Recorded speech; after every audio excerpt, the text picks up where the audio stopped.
Hey friends, if you wish to save in Google Docs, then please watch this video.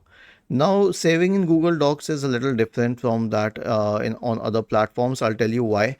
Because this online format does not have an extension. Like you cannot say that this is a DOC file or a DOCX file because just an online document.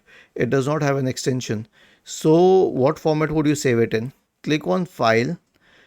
Now, first of all, you need to know one thing. As for saving the content online, this will be automatically saved, right?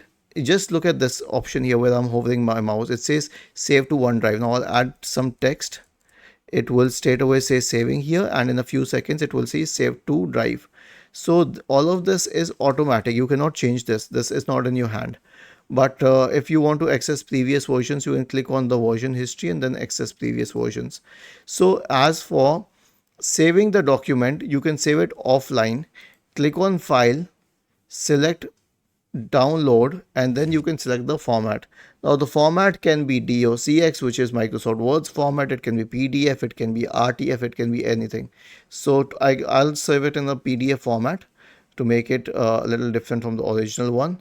And as you can see, a PDF file has been stored and it opened automatically on the browser, because in my system it is set to open PDFs on the browser. Was this helpful? If yes, then please subscribe to the channel. If not, then let us know in the comment section of the video on how we could help you further. Thank you for watching this video and have a nice day.